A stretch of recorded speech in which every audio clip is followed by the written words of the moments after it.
Mm, I already know that this type of topic is going to be very controversial, but I'm going to add my 2 cents into this anyway because I've been receiving comments on these previous videos that I've done talking about being Indigenous American. And to me, certain things are just so unnecessary. So, these comments that I've been receiving, it's like there's a debate going on whether or not who was here first, the Mongolians or the blacks, and how the blacks were already here and that the Mongolians are the migrants. And the Mongolians are just like, no, we were here first. You guys were the African slaves that came here. So to me, I see a unnecessary, but at the same time necessary debate into this. The unnecessary part to me is, why does it matter who was here first? Why does it matter who was here 20,000 years ago versus a group that was here 30,000 years ago? Like, at some point, it gets kind of out of hand because at the end of the day, it's like, who really knows who was here first? 50,000 years ago, 60,000 years ago, 80,000 years ago? Like, who really knows who was here first? So to me, that part is very unnecessary. The only thing that is necessary is what happened prior to Christopher Columbus, like right around that time, because that's the direct history that just changed everything. Because after Christopher Columbus, here comes the United States of America and the misclassification of our ancestors. That is the direct history that changed everything, and that's the only thing that I find so important, because this brings it to the whole debate of the whole African slave trade, which to me, I feel like it was overly exaggerated. Now, don't come for me. I'm not saying that the African slave trade did not happen. I'm not saying that. However, I do feel like it has been exaggerated. And I do feel like when it comes to a particular, like, Native American, like who was the real Native American, I feel like the the Mongolian side is the ones that get the most recognition of that, like due to the DNA testing favoring them more because they say that they came from like Asia or whatever. But there are other migration stories that came from like South America and all that, like certain groups from Australia. Like there's too much going on. There's too much going on with that. But there's other migration stories besides that one migration story. But they do get favored over that. And plus Hollywood, like whenever they cast Native American people, it always looks like them. So when it comes to that, I feel like that's the only necessary reason of why I can understand this debate. Whether or not who was here first, though, with all these different migration stories and what happened thousands upon thousands of years ago, it's like that's out of our control. Like it happened. Like, let it go. But yes, the only thing that is important to me is figuring out what happened right around the time of Christopher Columbus, because that is the period in time where everything changed. With this place being now called the United States of America, with our ancestors being misclassified, and so on and so forth, that's the only thing that matters. Everything else that happened thousands and thousands of years ago, I mean, hey, we cannot control what happened thousands of years ago. There were so many groups here. There's even stories of Vikings being here. So I just, ugh, I don't know. The only thing that's important to me is, was my ancestors already here right when Christopher Columbus came? And if so, why is this story of the African slave trade being exaggerated?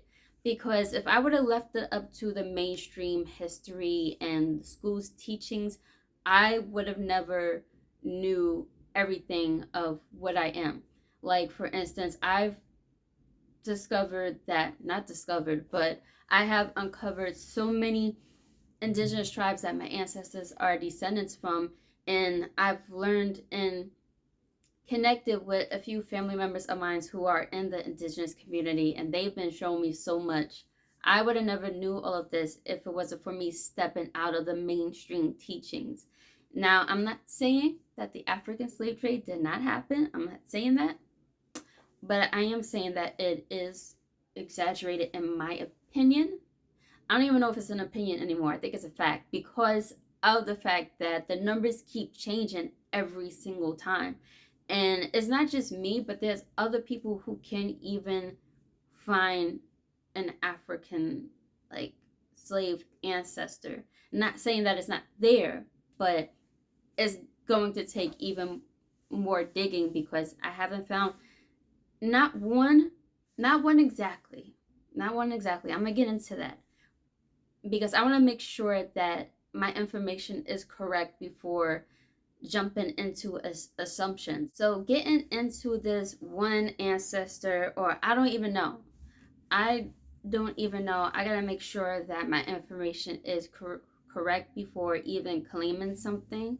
Um, when it comes to this, the slavery, because I haven't found any in my family. Like I haven't found any. And before anybody comes for me, first of all, I'm not going to sit up here and pretend that I am 100% Native American, Indigenous American. I could care less of being 100% anything. I know I am mixed and I'm very proud of that. So there's that. So I'm not pretending to be 100% Indigenous American. So I do know that I am mixed. But I have found so many Indigenous ancestors in my tree versus like any other group. And when it comes to the African ancestor, I haven't found any, but I think this particular, see, I don't even know. You know, let me just get right into this. So, mm, for anybody who don't know the story of Millie Christine McCoy, they were the conjoined twins that were born into slavery in 1851, but they were kidnapped and they were placed in a circus. And yeah, that's their history. But the reason why I'm bringing this up is because they were from I believe Bladen County, North Carolina, or Columbus County, and I share the same last name as them. So my last name is McCoy as well. And my family on the McCoy side goes back to those two counties. And there are other last names in our family trees, but the McCoy last name stuck. So my last name McCoy goes back to those two counties. So when I learned of that and knowing of the conjoined twins, naturally I was just like, oh, those are my ancestors because we share the same last name. And I've even looked up Bladen County and plantations that were in Bladen County, and I came across a McCoy plantation. However, when it comes to my family tree, I don't see a link to it. And that's not me like being in denial because for this been for years now that I've been looking into this. The descendants of the McCoy twins, I their names don't pop up in my family tree. And right around that time, 1851, 1840, 1830, like my family was already, they wasn't like enslaved. They had their own property, doing their own thing, and they were farmers. So looking into the history of Bladen County, I did see that there were other McCoys migrating out here. So I'm thinking that my family must have just married a McCoy from, I don't know, England or something. I don't know. And they have nothing to do with that McCoy plantation. You know what I mean? It's like, for instance, another last name in my family is Jackson. Now, just because I have Jackson in my family, that doesn't mean I'm related to Michael Jackson. So I feel the same way with the McCoy twins. Just because my last name is McCoy, it doesn't mean that I'm related to them, directly. And trust me, I've been looking into that McCoy plantation. I don't even think it was even like a plantation, really. I think it was more like a farm, or like a small farm type of, like, not something that you see in the movies, like a super huge field and just like hundreds of slaves. It doesn't, it don't even, the way it was described, it doesn't even come off like that. And like I said, I believe the McCoy twins, the parents, bought that property from the owner. Um, so yeah, I've been looking into it. I just don't see a link between my family and that plantation and the McCoy twins. However, during, like, towards harvest gathering, which we have like every October, I'm going to make a trip to Bladen County and try to figure this all out and see if there's a connection with my family and them, because I don't know, that's pretty interesting. So like I said, I do keep my mind and my eyes open to the whole slavery, and it's not like it didn't happen, but I do feel like it was exaggerated. So there's that.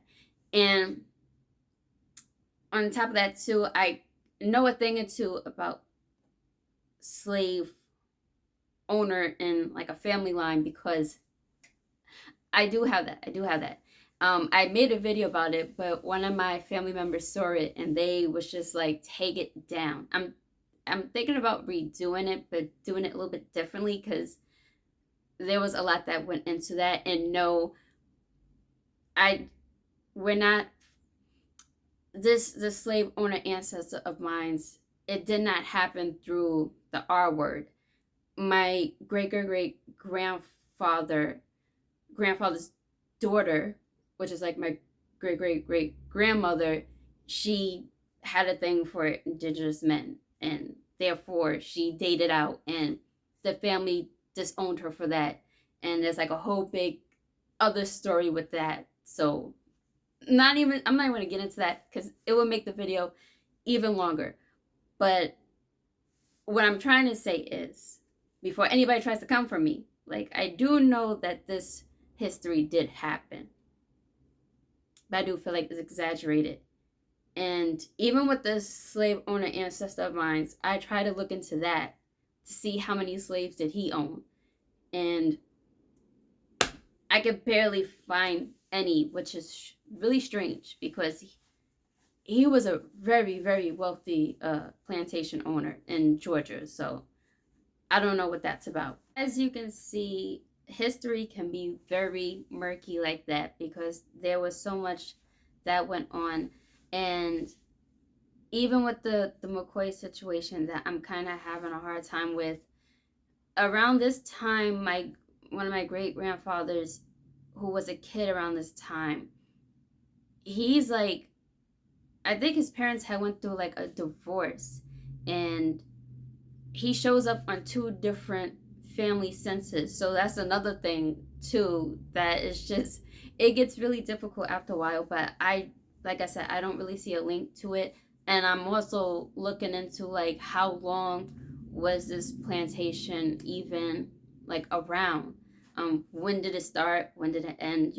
So yeah, I've been looking into all of that, but I'm not going to just jump on something and claim it if I don't have proof.